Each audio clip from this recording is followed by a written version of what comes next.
안녕하세요, 여러분. 고요한 시간입니다. 오늘 하루 어떻게 시작하셨나요? 저는 오늘 아침에도 일어나서 커피 한 잔을 내리고 조용히 성경을 폈습니다. 그런데 말씀을 읽기 전에 잠시 어제 하루를 돌아보는데 마음이 좀 무거워지더라고요.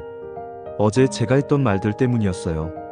가족에게 무심코 던졌던 퉁명스러운 한마디, 친구와 통화하며 나눴던 확인되지 않은 이야기, 또 나 자신에게 했던 실망스러운 혼잣말까지. 돌이켜보니 후회되는 말들이 참 많았습니다. 여러분은 어떠세요? 아, 이 말은 하지 말 걸 하고 후회했던 적 없으신가요? 아마 다들 있으실 거예요. 말이라는 게 참 신기하죠. 보이지도 않고 잡히지도 않는데 누군가에게는 평생의 상처가 되기도 하고 또 어떤 이에게는 삶을 일으키는 기적이 되기도 하니까요. 그래서 오늘은 저와 여러분의 언어 생활에 대해 깊이 묵상해보고 싶어요. 오늘 함께 나눌 말씀은 야고보서 3장 1절에서 12절입니다. 이 말씀을 읽는데 마치 제 영혼의 MRI를 찍는 것처럼 제 속을 훤히 들여다보시는 것 같아서 깜짝 놀랐습니다.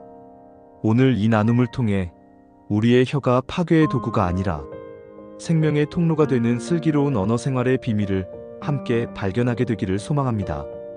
야고보서 3장은 아주 단호한 경고로 시작해요. 선생이 많이 되지 말라고요. 왜냐하면 가르치는 사람은 말로 더 큰 영향력을 미치기 때문에 더 큰 심판을 받게 된다는 거예요. 그러면서 야고보는 우리가 모두 말에 실수가 많다고 인정합니다. 저도 이 구절에서 아멘을 안 할 수가 없었어요. 그런데 이어서 나오는 비유들이 정말 충격적입니다. 말의 입에 물린 작은 재갈이 그 큰 말을 통째로 움직이고 거친 풍랑 속의 거대한 배도 아주 작은 키 하나로 방향을 정하잖아요.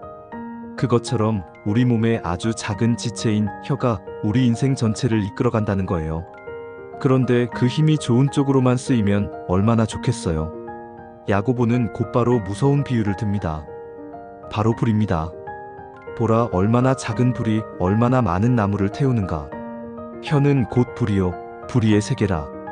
작은 불씨 하나가 온 산을 잿더미로 만들 듯 생각 없이 내뱉은 말 한마디가 한 사람의 인생, 공동체, 그리고 내 삶 전체를 불태워버릴 수 있다는 거죠.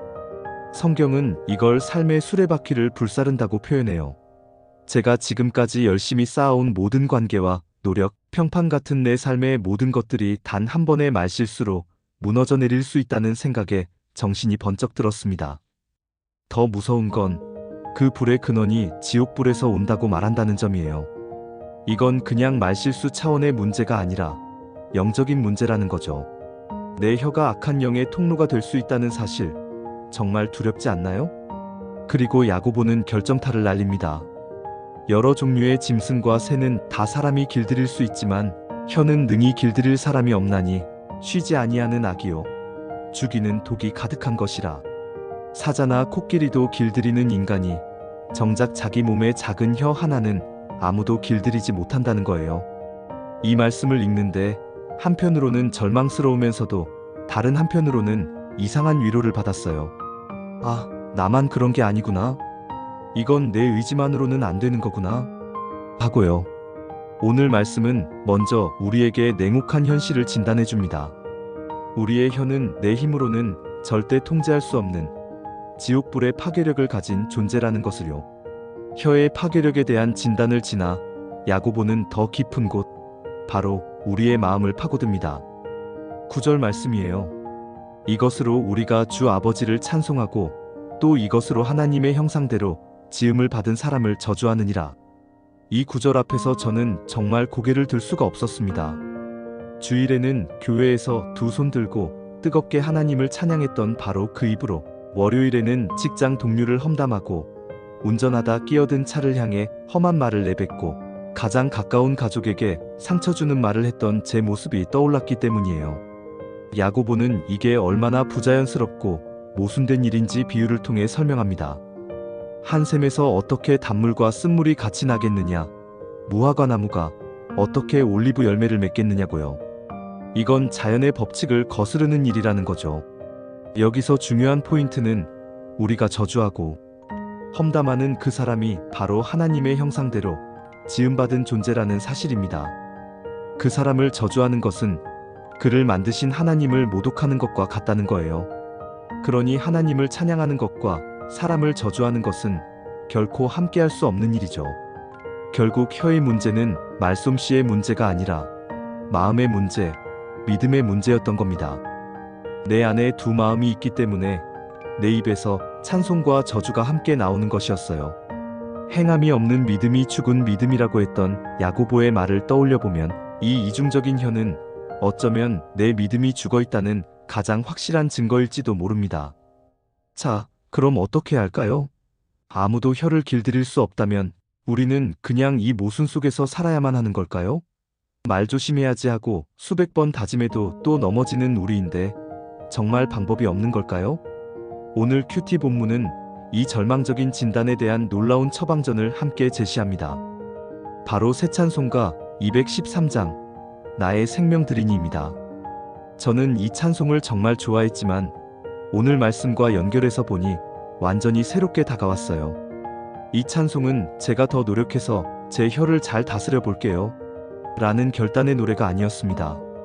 오히려 야고보서의 진단 앞에서 두 손 두 발 다 든 사람의 항복 선언이었어요. 가사를 자세히 한번 보세요. 나의 생명 드리니 주여 받아주셔서, 손과 발을 드리니 주여 받아주셔서. 주체가 나가 아니라 주님입니다. 내가 내 삶을 멋지게 사용하겠다는 게 아니라 내 힘으로는 아무것도 할 수 없으니 주님, 제 삶을 통째로 받아주셔서 주님이 직접 사용해달라는 간절한 기도인 거죠. 야고보서가 너의 힘으로는 절대 혀를 길들일 수 없어 라고 진단했다면 이 찬송은 네, 맞습니다. 주님, 그러니 주님이 맡아주세요 라고 응답하는 것입니다. 문제의 해결은 더 나은 자기 통제가 아니라 완전한 자기 포기와 주권에 이양해 있었습니다. 내 혀의 주인이 내가 아니라 주님이 되실 때 비로소 변화는 시작되는 것이죠. 그렇다면 이 항복을 오늘 하루 어떻게 구체적으로 실천할 수 있을까요? 저는 이 찬송가 가사를 오늘의 헌신 기도문으로 삼아보기로 했습니다. 첫째, 나의 생명 드리니, 나의 시간 드리니. 하루의 시작에 먼저 이렇게 기도하는 겁니다. 주님, 오늘 하루라는 생명과 시간을 주셔서 감사합니다. 이 하루의 주인이 제가 아니라 주님이십니다. 제 계획이 아닌 주님의 뜻대로 이 시간을 사용해 주세요. 혀만 드리는 게 아니라 삶 전체를 드리는 것에서부터 시작하는 거죠. 둘째, 손과 발을 드리니.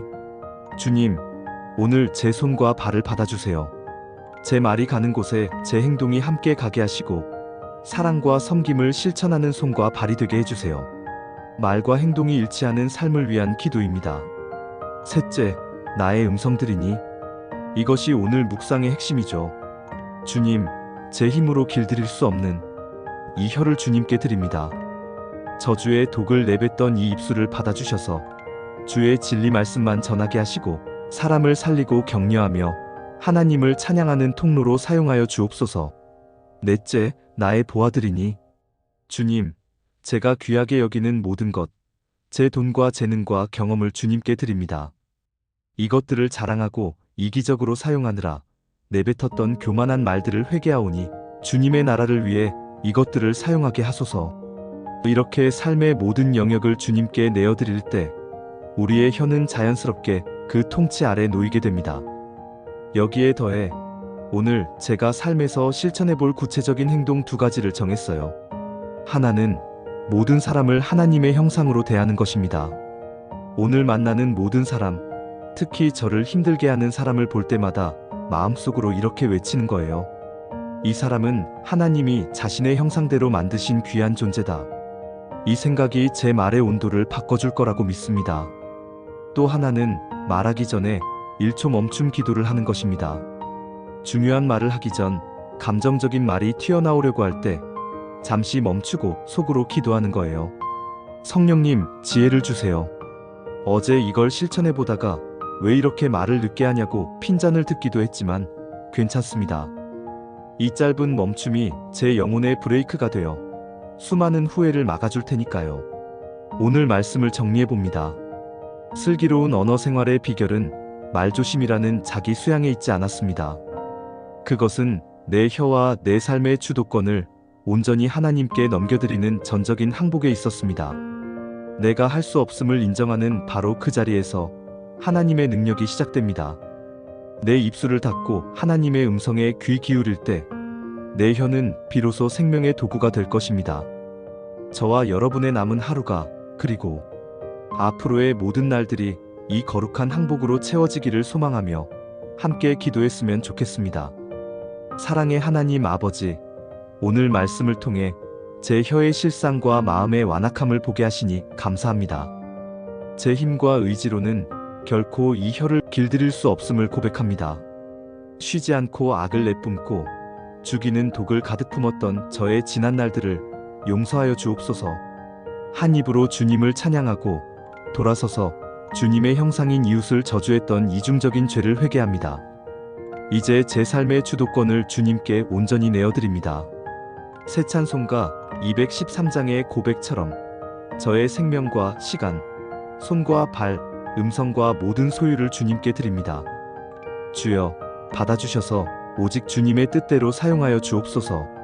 오늘 하루 만나는 모든 사람 안에서 하나님의 형상을 보게 하시고 제 입술에 파수꾼을 세워주셔서 파괴의 말이 아닌 생명의 말을, 저주의 언어가 아닌 축복의 언어를 사용하는 통로가 되게 하여 주옵소서. 그리하여 저의 삶을 통해 주님이 온전히 영광 받으시기를 간절히 소망하며 우리를 구원하신 예수 그리스도의 이름으로 기도드립니다. 아멘. 오늘 큐티 나눔에 함께 해주셔서 정말 감사합니다. 오늘 나눈 말씀이 여러분의 삶에도 깊은 울림과 도전이 되었기를 바랍니다. 오늘 말씀을 통해 깨닫거나 결단하게 된 점이 있다면 아래 댓글로 함께 나눠주세요.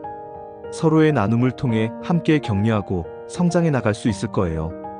오늘 영상이 도움이 되셨다면 좋아요와 구독 눌러주시고요. 알림 설정까지 해두시면 앞으로의 묵상 나눔도 놓치지 않고 함께 하실 수 있습니다. 그럼 주님 안에서 평안한 하루 보내시고 우리는 다음 영상에서 또 뵙겠습니다. 감사합니다.